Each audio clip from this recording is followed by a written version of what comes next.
మీకు ఎప్పుడూ కూడా వెంకటాచల క్షేత్ర దర్శనానికి అవకాశం వస్తే నేను రానన్న మాట అనవద్దు. రానంటారేమో అన్న అనుమానం ఉంటే వెంకటాచలం రమ్మని అడగవద్దు. అలా వెంకటేశ్వర స్వామి వారికి రాత్రి దండలు ఒకలా వేస్తే తెల్లవారేటప్పటికి ఒకలా మారిపోయేవి. ఎవరు చేస్తున్నారని ఒక రోజున అనుమానం వచ్చి ఒక మహంతు గుడిలో నక్కి పడుకున్నాడు చూద్దామని.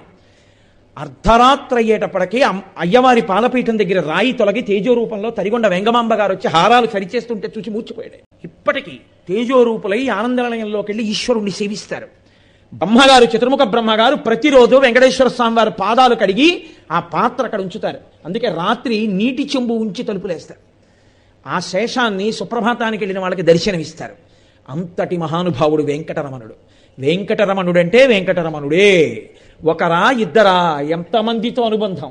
వారం రోజులు కాదు, కొన్ని నెలల పాటు వెంకటరమణుడు భక్తులు చెప్తూ వెడితే ఎన్ని యుగాలలో ఎంతమంది ఆ వెంకటాచల క్షేత్ర స్పర్శ చేత పునీతులయ్యారో, ఎంత ఆనందం పొందారో. ఇప్పటికీ నేను మీకు ఒక యథార్థం చెప్తున్నాను, బాగా జ్ఞాపకం ఉంచుకోండి. ఉపన్యాసాలన్నీ ఒకెత్తు, చేసిన సేవలన్నీ ఒకెత్తు, పూజలన్నీ ఒకెత్తు. నేను మీకు ఇవాళ ఎన్నడూ నేను చెప్పడానికి ఇష్టపడనటువంటి ఒక ముఖ్యమైన విషయాన్ని నేను మీతో మనవి చేస్తాను. మీకు ఎప్పుడూ కూడా వెంకటాచల క్షేత్ర దర్శనానికి అవకాశం వస్తే నేను రానన్న మాట అనవద్దు. రానంటారేమో అన్న అనుమానం ఉంటే వెంకటాచలం రమ్మని అడగవద్దు. ఎందుకో తెలుసా అండి?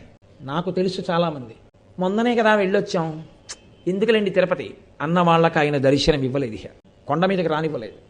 సేవ టిక్కెట్టు చేతిలో ఉన్న అహంకారానికి పోయిన వాళ్ళకి సేవ లేకుండా చేసి పంపించిన సందర్భాలు ఒకటి కాదు, రెండు కాదు, నాకు ఎన్నో తెలుసు.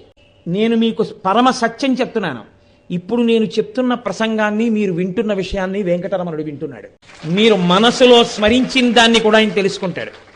మీరు ఇలా పొంగిపోయిన ఉత్తర క్షణంలో, మీరు గోవిందా అన్న ఉత్తర క్షణంలో, మీరు ఆయన ఉన్నాడు అని నమ్మి నడిచిన ఉత్తర క్షణంలో ఆయన మిమ్మల్ని హత్తుకోవడానికి సిద్ధంగా ఉంటాడు. పరమ సత్యం నేను చెప్తున్నాను. ఎవరిని మోసం చేయడం నా ఉద్దేశం కాదు. మీ అందరూ భక్తిగా ఉంటే దానివల్ల నాకేమైనా పావలా కాసిమ్మని నేను అడిగానా?